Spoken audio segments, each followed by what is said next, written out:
ليظهره على الدين كله ولو كره المشركون.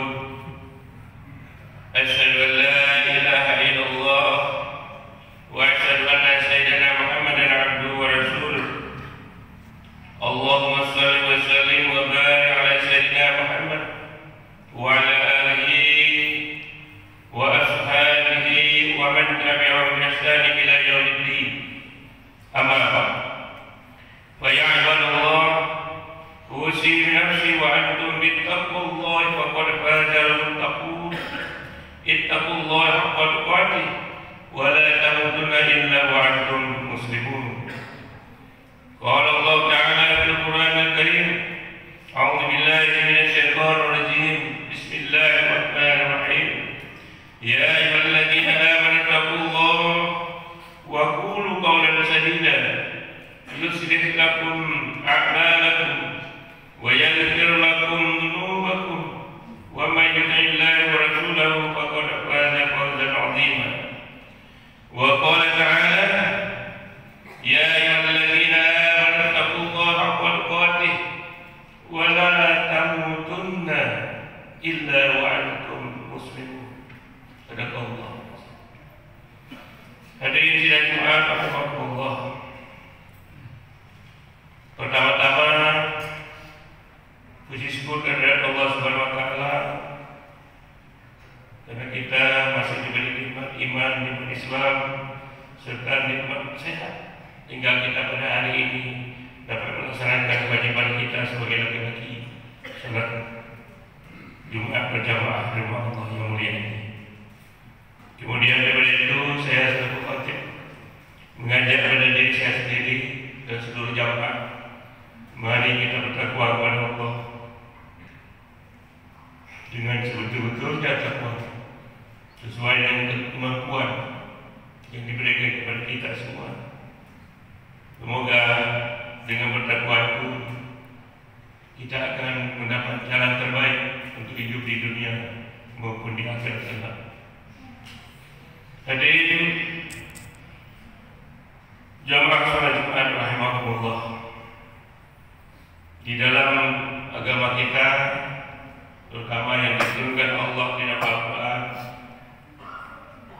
itu adalah sudah lengkap semua petunjuk-petunjuk hidup, mulai dari bangun tidur sampai kita tidur kembali, bahkan sampai ke alam kubur. Ada aturan-aturan yang mesti kita ikuti.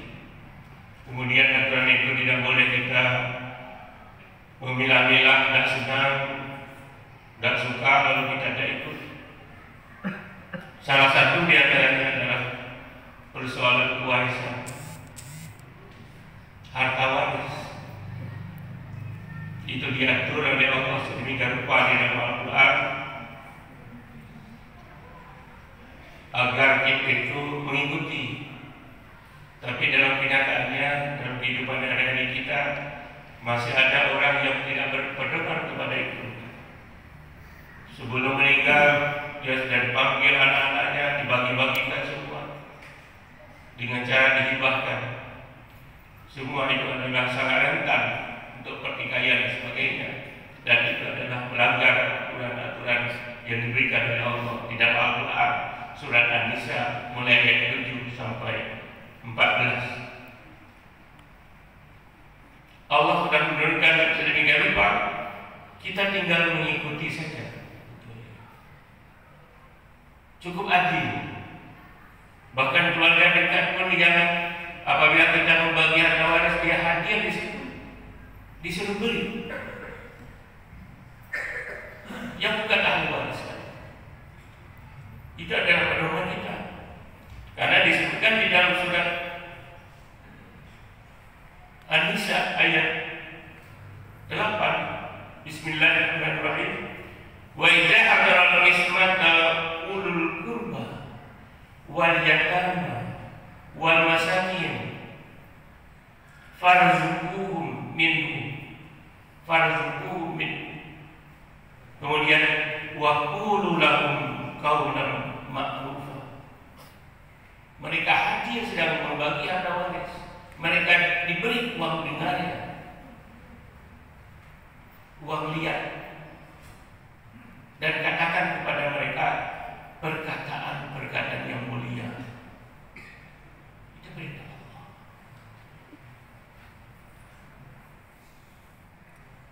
Jangan kita anggap sepele. Kenapa demikian? Karena di ujung ayat setelah Allah menjelaskan satu persatu untuk siapa ahli warisnya dan siapa ahli warisnya, Allah mengancam kita. Mungkin selama ini kita berpikir karena tidak sholat masuk neraka. Orang tidak sholat masuk neraka sakor. Kita tidak baca di surah An-Nisa ayat 13. Tilka hududullah, itu adalah ketetapan daripada Allah. Wa may yu'illah wa rasulahu yudkhilul jannah tajri min tahtiha al-anhar khalidina fiha. Apabila kita ikuti perintah-perintah itu sesuai dengan petunjuk Allah ini, Allah akan memasukkan kita ke dalam surga. Tajri min tahtiha al-anhar khalidina fiha, kekal di dalamnya. Tapi sebaliknya, wa may ya'tillah wa rasulahu wa yata'adda hududahu yudkhilul nar khalidan fiha. Barang siapa yang mendurhakai Allah dan Rasul, melanggar batas-batas hukum, niscaya Allah memasukkan ke dalam api neraka khalidan fiha, kekal di dalamnya. Walau azabun muhin, bagi mereka adalah azab yang menghina. Ini pedoman kita. Jadi kita beranggapan bahwa tidak melakukan ini dan itu lalu dimasukkan ke neraka. Tidak membagi harta waris dengan benar pun masuk neraka. Karena itu kita tidak taat pada Allah, karena kita memilih. Siapa-siapa yang tidak boleh kita berikan harta waris kita, ahli waris yang dijelaskan nyata, seperti anak angkat, anak bawaan, istri kita, anak yang membunuh bapaknya, anak di luar nikah karena binnya bin umatnya. Tanda kita meninggal, dia tidak berhak mewarisi harta itu.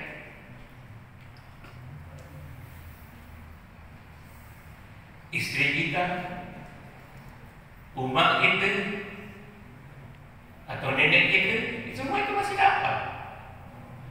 Cucu kita dari anak laki-laki, apabila tidak ada anak kita, cucu kita, anak kita sudah tidak ada, meninggal duluan, cucu kita masih ada.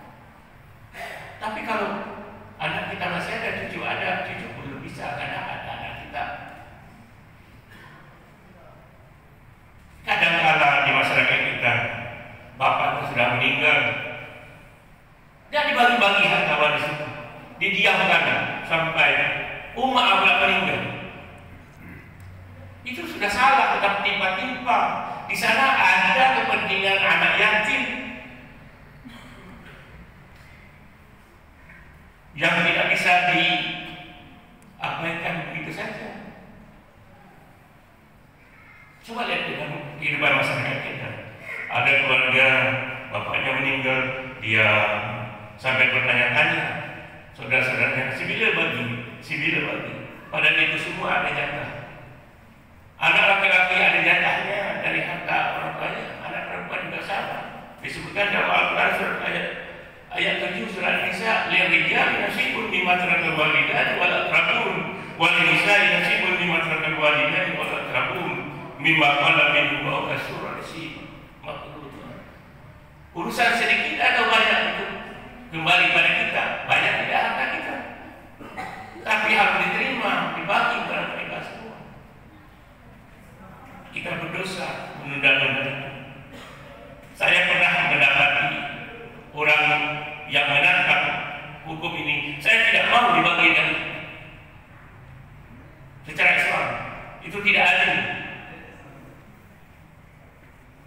tidak menerima hukum Islam dengan betul. Ada hadis Nabi mengatakan, jika ahli waris telah berpindah agama, itu murtad, dia berhak menerima. Berarti orang lain tidak berhak menerima. Ada satu pedoman yang perlu kita pahami dalam hal ini.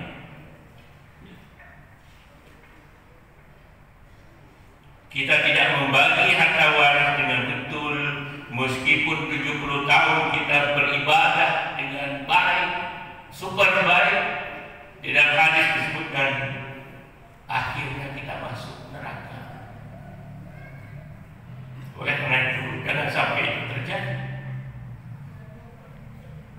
Mari kita perbaiki kehidupan harta kita dengan anak-anak kita, jangan sampai mereka juga terbengkalai hidupnya karena tidak melihatkan urusan banyak atau sedikit itu adalah relatif. Yang jelas kita sudah melaksanakan perintah Allah. Kalau seandainya kita juga sendiri, tidak ada generasi lagi, lebih baik diwakafkan rumah itu atau tanah itu, bisa lebih produktif, bisa bermanfaat bagi masyarakat luas. Kalau memang sudah tidak ada, kalau tidak ada diambil oleh negara, kembali pada negara atau ke badan agar zakat. Kita wakafkan lebih baik agar amal dari keselambungan. Hadirin jemaah rahimahumullah, demikianlah pembahasan semoga bermanfaat bagi kita semua dalam membenahi kehidupan kita. Barakallahu li wa lakum fil Qur'anil Azim wa nafa'ani wa iyyakum bima fihi min al-ayati wal dzikril hakim. Aqulu qawli hadza wa astaghfirullaha innahu ghafurur rahim.